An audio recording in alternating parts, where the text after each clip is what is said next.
Стоит ли принимать приглашение быть любовницей? Например, вам сейчас мужчина, который вам нравится, интересен, говорит: давай ты будешь моей любовницей, и вы сомневаетесь.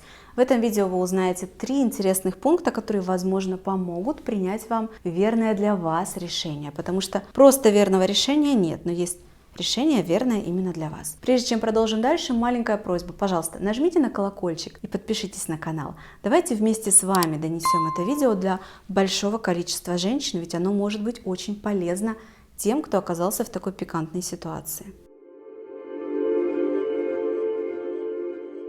Первое, что важно знать, что никто никогда не планирует заранее быть любовницей. Не существует, наверное, женщины, которая бы сидела, мечтала и в мечтах прорисовывала себе картинку. Вот бы мне встретить женатого, чтобы вот любовницей его стать, чтобы он, уходя от меня, очищался от моих запахов, чтобы там следы все заметал, чтобы скрывал меня. Никто никогда так не планирует. Это всегда случается спонтанно. Поэтому не удивляйтесь, что это происходит так неожиданно, и у вас есть сомнения. И ведь есть категория людей, которые пугаются всего неожиданного. Кто-то легче идет в какие-то действия, которые не запланированы, неожиданны. Темперамент такой, характер, ну вот личность такая. А часть людей, личности которых пугаются неожиданного. Вот если вы пугаетесь неожиданного, просто поймите, что такой момент, он всегда неожиданный. Второе, что важно знать перед тем, как принимать решение, что там всегда есть ревность. Любовница всегда ревнует к жене.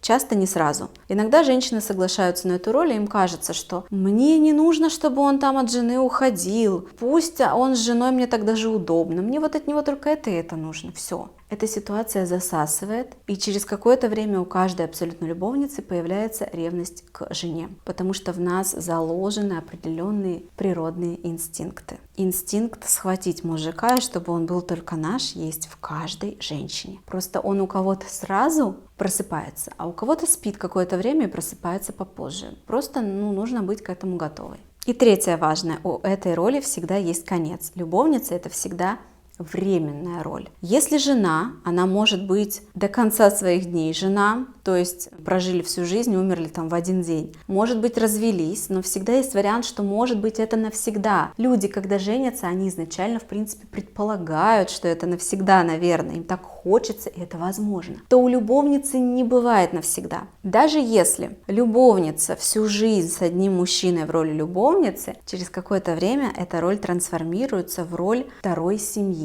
Что отличает любовницу от второй семьи? Если мужчина скрывает свои отношения не только от жены, но еще и от всех друзей, то есть это прям совсем зашифровано, чтобы никто не узнал, то это любовница. Если он с женщиной как-то типа секретно, но не до конца, то есть один друг знает, другой, в это место я иду с женой, а в это место я иду с любовницей. Там, например, с женой мы едем отдыхать на Новый год, но в баню с мужчинами раз в месяц я хожу с любовницей, те тоже берут своих там любовниц, жен, кто как. То есть если вас где-то все-таки показывают уже, то есть вы признаны частично, вам смысл есть называть эту роль уже не любовницей, а второй женой, второй семьей, отношениями, но которые частично скрывают. Любовница — это когда полностью засекречено. Но не бывает так, чтобы 30-40 лет люди жили в таких отношениях полностью засекреченных. Все равно когда-то это трансформируется либо в то, что отношения распадаются, и любовница больше не любовница,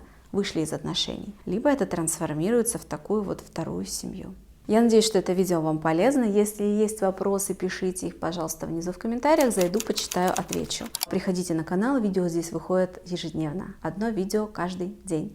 Все видео про отношения. Возвращайтесь, приходите в гости. Я вам рада. Пока-пока.